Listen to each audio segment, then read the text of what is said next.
இங்க ஒரு பக்கம் கோபிக்கு ஆபரேஷன் சக்சஸ்ஃபுல்லா முடியுது. அதே நேரம் அவர ஒரு 2 நாள் கழிச்சு தான் பார்க்க முடியும். சொல்லப்போனா இப்ப அவருக்கு சுத்தமாவே கான்ஷியஸ் இல்ல.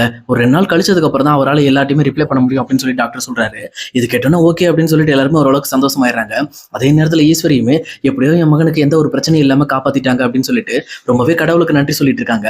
அதே நேரத்துல பாக்கியாவுமே இந்த பக்கம் வீட்டுல ஜெனி மட்டும் தனியா இருக்கிறதுனால செல்வியும் கூப்பிட்டு அவங்க கூட இருக்க சொல்றாங்க. அதுக்கப்புறம் அவங்களுமே அதுக்கேற்ற மாதிரி ஜெனியை பார்த்துக்கிட்டு அவங்க கூட இருக்காங்க. அவங்களுக்குமே பாக்கியா கால் பண்ணி இந்த மாதிரி கோபிக்கு எந்த பிரச்சனையும் இல்லை, அவங்களுக்கு நடந்த ஆபரேஷன் சக்சஸா முடிஞ்சிருச்சு, எந்த இஷ்யூ இல்லாம முடிஞ்சிருச்சு அப்படின்னு சொல்லி சொல்றாங்க. இது கேட்டவொன்னே எல்லாருமே சந்தோஷப்பட்டு இருக்காங்க.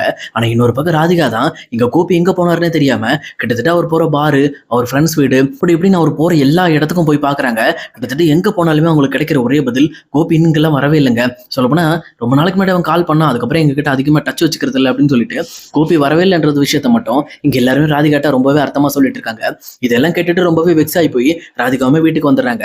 வீட்டுக்கு வந்ததுக்கு அப்புறம் தன்னோட அம்மா கிட்ட நான் உண்மையுமே ரொம்ப ஓவரா போயிட்டேன் போல இருக்குமா, ஏன்னா அவருக்கு அந்த வீட்டில் இருக்கிறவங்க நிறைய ப்ரெஷர் கொடுத்துட்டு இருக்காங்க, நானும் அதுக்கு மேல ப்ரெஷர் கொடுத்துட்டேன் போல இருக்கு, அதனாலதான் இனிமேல் வந்து இந்த ஊர்ல இருக்கக்கூடாதுன்னு என்னை விட்டுட்டு போயிட்டார் போல இருக்கு அப்படின்னு சொல்லிட்டு ராதிகாவுமே ஃபீல் பண்ணி அழ ஆரம்பிக்கிறாங்க.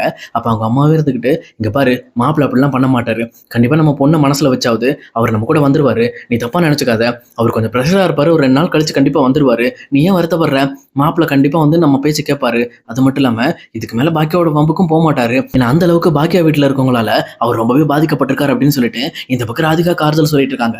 அதே நேரத்துல இங்க பாக்கியாவுமே டைரக்டா இங்க செலியன்ட்டு போயிட்டு இந்த மாதிரி வந்து ராதிகா கிட்ட இன்ஃபார்ம் பண்ணியாச்சா அப்படின்னு சொல்லி கேட்கறாங்க. அப்ப செலியனுமே இருந்துகிட்டு இனிமே அவங்களுக்கு எதுவுமே இன்ஃபார்ம் பண்ணலாமா, அதை விட முக்கியமா ராதிகாட்ட இருந்து அப்பாவோட போனுக்கு கால் வந்துச்சு, ஆனா பாட்டி அந்த கால் அட்டன் பண்ணக்கூடாது, அவளால தான் இந்த மாதிரி வந்து என் பிள்ளை பாதிக்கப்பட்டான் அப்படின்னு சொல்லிட்டு அந்த காலை கட் பண்ணி விட்டுட்டாங்க. திரும்பி அவங்க பண்ணிட்டு இருக்கும் போது அந்த காலையுமே சுவிச் ஆஃப் பண்ணிட்டாங்க அப்படின்னு சொல்லி சொல்றாங்க. இது கேட்ட உடனே பாக்கியாவுமே முதல்ல அவங்க பண்ணிட்டு போறாங்க, நீ முதல்ல அந்த போன் எடுத்து அவங்களுக்கு இன்ஃபார்ம் பண்ணணும்ல, ஏன் அப்படி விட்டு அப்படின்னு சொல்லி சொல்றாங்க. எங்க செல்லியுமே இருந்துகிட்டு இல்ல மறுபடி பாட்டி எதிர்த்து ஏதோ பண்ண அப்படின்னா அவங்க ஏதாவது சொல்லுவாங்க, அதுக்காக தான் அப்படின்னு சொல்லி சொல்றாங்க. சரி விட நான் பேசிக்கிறேன் அப்படின்னு சொல்லிட்டு எங்க பாக்கியவுமே டைரக்டா ராதிகா கிட்ட நடந்த விஷயத்த சொல்லன்னு சொல்லி கால் பண்றாங்க.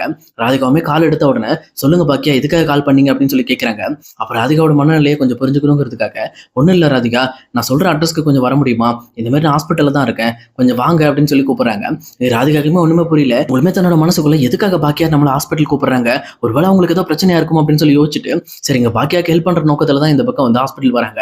இங்க வந்ததுக்கு அப்புறம் பாக்கியாவே அவங்களை தனியா கூட்டிட்டு போயிட்டு ஒன்னும் இல்ல ராதிகா, நீங்க ஷாக் ஆக கூடாது, உங்ககிட்ட ஒரு விஷயம் சொல்றேன், நேற்று நைட் இந்த மாதிரி கோபிக்கு வந்து ஹார்ட் அட்டாக் வந்துருச்சு, நான் தான் கொண்டு வந்து இங்க ஹாஸ்பிட்டல் அட்மிட் பண்ணியிருக்கேன் அப்படின்னு சொல்லிட்டு அவங்க இப்ப பரவாயில்ல அப்படின்ற விஷயத்த சொல்றதுக்கு முன்னாடியே ராதிகாவுமே பதறி போயிட்டு நான் பண்ண தப்புனாலதான் ஒரு ஹார்ட் அட்டாக் வந்திருக்கு அப்படின்னு சொல்லிட்டு அவங்க மேல பழிய போட்டுட்டு இங்க கோபியை பாக்குறதுக்காக அழுதுகிட்டே ஓடி வராங்க. ஆனா கரெக்டா அந்த ஐசி வார்டுக்கு முன்னாடி ஈஸ்வரியுமே வர ரோகிணியை பார்த்துட்டு சும்மா நெருப்பு கண்கள் மாதிரி சும்மா அவங்கள பார்த்து முறைச்சுக்கிட்டு இருக்காங்க. கிட்டத்தட்ட தான் பையனோட இந்த நிலைமைக்கு காரணம் இந்த ராதிகா தான், இவளை கண்டிப்பா விடக்கூடாது, இனிமேல் என்னோட பையனோட வாழ்க்கையில பாக்கியா மட்டும் தான் இருக்கணும், அவங்க குழந்தைங்க தான் இருக்கணும், இந்த ராதிகா இருக்கக்கூடாது, ஏன்னா இவளால எனக்கும் பிரச்சனை என் பையனுக்கும் பிரச்சனை தான் சொல்லிட்டு இங்க ராதிகாவை பார்த்து திட்ட ஆரம்பிக்கிறாங்க. எதுக்காக வந்தீங்க, நீங்க வந்து மட்டும் என் பையன் என்ன இருக்கானா செத்துட்டானு பார்க்க வந்தியா, இல்ல இவங்க வந்து என் பையனை உயிரோடு இருக்கவனையும் கொண்டுட்டு போலான்னு வந்து அப்படின்னு சொல்லி கேட்கறாங்க. இது கேட்டவொன்னே இங்க ராதிகாவுமே பயங்கரமா வந்து ஃபீல் பண்ணி அழுதுகிட்டு என்ன ஒரே டைம் விடுங்க, நான் கோபியை கொஞ்சம் பார்க்கணும் அப்படின்னு சொல்லி சொல்றாங்க. ஆனா இந்த மாதிரி அவங்க அழுதுகிட்டு அந்த ஐசி டோர்ட்ட போகும்போது ஈஸ்வரியுமே மறுபடியும் அவங்க கையை பிடிச்சி இழுத்து தள்ளி விட்டுறாங்க.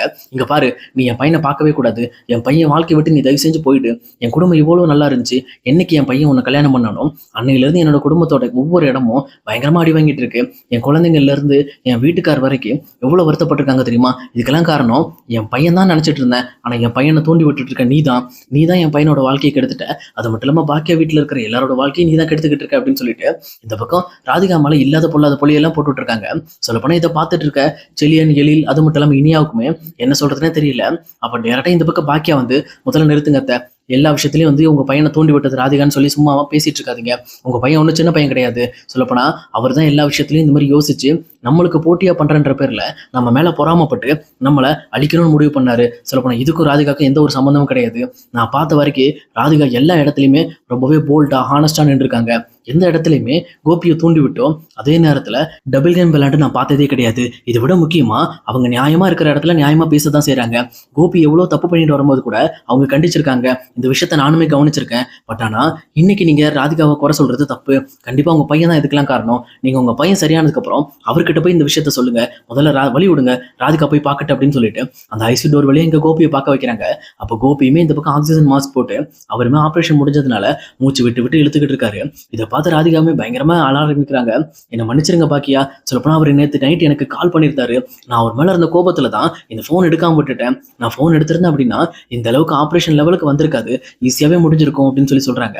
உடனே பாக்கியாவுமே பரவாயில்ல விடுங்க, எது நடக்கணும் இருக்கோ அது நடந்துதான் தீரும், யாராலையும் மாற்ற முடியாது, நீங்க அமைதியா உட்காருங்க. இப்போ டாக்டர் வந்ததுக்கு அப்புறம் யாரோ 2 பேரும் போய் பார்க்கலாம்னு சொன்னாங்க, நீங்க போய் பார்க்கலாம் உட்காருங்க அப்படின்னு சொல்லிட்டு இந்த பக்கம் ராதிகாவுமே உட்கார வைக்கிறாங்க. அதே நேரம் இந்த பக்கம் டாக்டருமே வந்து செக் பண்ணி பார்த்துட்டு சரி இப்போ ஓரளவுக்கு கோபிக்கு கான்சியஸ் வந்திருக்கு, யாராவது 2 பேர் மட்டும் போய் பாருங்க அப்படின்னு சொல்லிட்டு இந்த பக்கம் 2 பேரை மட்டும் உள்ள அனுப்புறாங்க. அப்ப இங்க பாக்கியாவுமே எடுத்துக்கிட்டு ஒரு 3 பேரா போலாமா, இந்த மாதிரி அவங்களோட அம்மாவும் இருக்காங்க, அவங்க ஒய்ஃபும் வந்திருக்காங்க, அவங்க குழந்தைகளும் பார்க்கணும்னு ஆசைப்படுறாங்க, நாங்க சத்தமே போட மாட்டோம், பார்த்துட்டு மட்டும் வந்துடும் அப்படின்னு சொல்லிட்டு அந்த டாக்டர்கிட்ட பர்மிஷன் கேட்கறாங்க. அவருமே சரிம்மா டக்குன்னு போயிட்டு வாங்க, ஃபர்ஸ்ட் 2 பேர் போங்க, அதுக்கப்புறம் ஒரு ஆள் வந்ததுக்கு அப்புறம் திருப்பி இன்னொரு ஆள் போங்க அப்படின்னு சொல்லிட்டு டாக்டருமே பர்மிஷன் கொடுக்குறாரு. ரெஸ்ட் எடுத்தோன்னே இனியாவும் ராதிகாவும் உள்ள போறாங்க. இந்த பக்கம் இனியாவை பார்த்த உடனே இங்க கோபிக்கு பயங்கரமா அழுக வர ஆரம்பிக்குது. அதே நேரத்துல என்ன மன்னிச்சிருமா, சொல்லப்போனா நான் இப்ப நடந்த விஷயத்துக்கெல்லாம் நீ தான் காரணம் நினைச்சிட்டு இருப்ப, ஆனா உண்மையிலுமே நீ காரணம் கிடையாது, நான் பண்ண தப்ப நானே உணர்ந்ததுனாலதான் இன்னைக்கு எனக்கு இந்த மாதிரி ஒரு நிலைமை. சொல்லப்போனா நீ சொல்லாம மட்டும் இருந்திருந்த அப்படின்னா இன்னுமே அந்த கெட்ட கோப்பியா தான் இருந்திருப்பேன், பாக்கியாவை பழி வாங்குறத நினைச்சு உங்களையும் சேர்த்து பழி வாங்கியிருப்பேன், என்ன மன்னிச்சிருமா, இவ்வளவு நாள் நடந்ததுக்கு அப்பா அவங்ககிட்ட ரொம்பவே சாரி கேட்டுக்கிறேன் அப்படின்னு சொல்லிட்டு இனியா கிட்டமே மன்னிப்பு கேட்கறாங்க. இது கேட்டு இனியாம எதுக்காக பாளுறீங்க, அதெல்லாம் ஒண்ணும் இல்லப்பா, நீங்க இனிமேல் வந்து எங்களுக்கு நல்லது பண்ணுவீங்க, இனிமேல் இந்த தப்பு பண்ணாதீங்க அப்படின்னு சொல்லிட்டு மட்டுமே அங்கிருந்து சொல்லிட்டு இங்க இனியாவுமே வெளியில வராங்க. இனியா வெளியில வந்ததுக்கு அப்புறம் ஈஸ்வரி வராங்க. வந்துட்டு எப்பா நல்லா இருக்கியாப்பா, ஒன்றும் பிரச்சனை இல்லையா அப்படின்னு சொல்லிட்டு கோபி விசாரிக்கிறாங்க. உடனே கோபியுமா அவங்க அம்மாவை பார்த்து நான் நல்லா இருக்கம்மா, என்னை மன்னிச்சிருமா, உன்னை பழி வாங்கணுங்கிறதுக்காக நிறைய விஷயத்த செஞ்சுட்டேன், நீ என்ன மன்னிச்சு ஆகணும் அப்படின்னு சொல்லிட்டு ஈஸ்வரியுமே மன்னிப்பு கேட்கறாங்க. இன்னொரு பக்கம் ராதிகா மட்டும் தான் இருக்காங்க. அப்ப பாக்கியாவா அந்த டோர் வழியை எட்டி பாக்குறப்போ இங்க பாக்கியாவை கோபி கூப்பிடுறாரு. கரெக்டா பாக்கியாவே உள்ள வந்ததுக்கு அப்புறம் என்ன மன்னிச்சிரு பாக்கியா, சொல்ல போனா இப்ப என் குழந்தை நேத்து எனக்கு பேசினதுக்கு அப்புறம் தான் நான் எவ்வளவு பெரிய முட்டாள்தனம் பண்ணியிருக்கேன் அப்படிங்கிற விஷயமே எனக்கு புரிஞ்சுது. அதை விட முக்கியமா உனக்கு துரோகம் பண்றதை நினைச்சிட்டு நம்ம குடும்பத்துல இருக்கிற குழந்தைங்களுக்கு நான் எவ்வளவு கஷ்டத்தை கொடுத்துருக்கேன் அப்படிங்கிற விஷயத்த என் பொண்ணு மூலமா தான் தெரிஞ்சுக்கிட்டேன். நான் ரொம்பவே கெட்டவன், ரொம்பவே செல்ஃபிஷா இருந்துட்டேன், நான் வளரணும் மட்டுமே நினைச்சேனே தவிர உன்னை கீழே தள்ளுறதுக்கு தான் ரொம்பவே யோசிச்சுட்டு இருந்தேன். பட் ஆனா நீ கீழே விழுந்தா என்னோட குடும்பமே கீழே விழுந்துரும் அப்படிங்கிற எண்ணத்தை நான் யோசிக்காம விட்டுட்டேன், நான் ஒரு முட்டாள் அப்படின்னு சொல்லிட்டு கோபியுமா அழ ஆரம்பிக்கிறாரு. இங்க ராதிகாவுமே இருந்துக்கிட்டு எங்க நான் உங்களை ரொம்ப ஹேட் பண்ணிட்டேன், என்ன மன்னிச்சிருங்க அப்படின்னு சொல்றாங்க. அப்போ கோபியுமே ராதிகாவை பார்த்து உண்மையிலுமே நான் தான் உன்னை மன்னிப்பு கேட்கணும், இந்த மாதிரி பாக்கியோட குடும்பத்தை பழி வாங்க போறேன்னு சொல்லிட்டு நானுமே உன்னையும் மையையும் கண்டுக்கவே இல்லை, சொல்லப்போனா உங்களுக்கான நல்ல வாழ்க்கையை நான் தராமையே போயிட்டேன், இன்னுமே வந்து ஒரு டம்மியான ஹஸ்பண்டா தான் இருக்கேன், உனக்கும் மையுக்கும் என்ன சரியோ எது தப்போ அப்படிங்கிறத நான் பார்த்து இன்னும் பிரிச்சு கொடுக்கல, கண்டிப்பா உங்களையும் நான் பார்த்துக்கணும் அப்படின்னு சொல்லிட்டு கோபியுமே ரொம்பவே உருக்கத்தோட பேசுறாங்க. ஆனா இன்னொரு பக்கம் நான் பாக்கிய கூட இருந்த லைஃபை எனக்கு இப்பதான் வந்து ரிவைன் பண்ணி பார்க்கணும்னு தோணுது. உண்மையை சொல்லப்போனா நான் பாக்கிய கூட ரொம்பவே சந்தோஷமா இருந்தேன், என் மனசுக்குள்ள இருக்கிற ஈகோ மட்டும் இல்லாம இருந்திருந்தா நான் கண்டிப்பா பாக்கிய கூட வாழ்ந்திருப்பேன். கடைசி நிமிஷத்துல அவ கூட போட்டி போடணுங்கிறதுக்காக ஒரு நல்ல லைஃப் வேஸ்ட் பண்ணிட்டேனே அப்படின்னு சொல்லிட்டு கோபியுமே ஃபீல் பண்ணி அழ ஆரம்பிக்கிறாரு. இந்த மாதிரி பாக்கியா கூட வாழ்ந்த லைஃபை மிஸ் பண்ணேன்னு சொன்ன உடனே எங்க ராதிகாக்குமே ரொம்பவே ஃபீலிங் ஆயிடுது. அப்ப கண்டிப்பா கோபி இன்னுமே அந்த பழைய வாழ்க்கையை ரொம்பவே லவ் பண்ண ஆரம்பிக்கிறாரு. ஆனா நம்ம வாழ்க்கை அவருக்கு பிடிக்கல போல இருக்குன்னு சொல்லிட்டு அவங்களுமே ரொம்பவே இடிஞ்சு போய் அமைதியா சைலண்ட் ஆயிடுறாங்க. அதே நேரத்துல அங்கிருந்து வெளியிலயும் கிளம்பிடுறாங்க. இதை பார்த்துட்டு இருக்க பாக்கியாவும் ரொம்பவே கண்கலங்கி அழ ஆரம்பிக்கிறாங்க.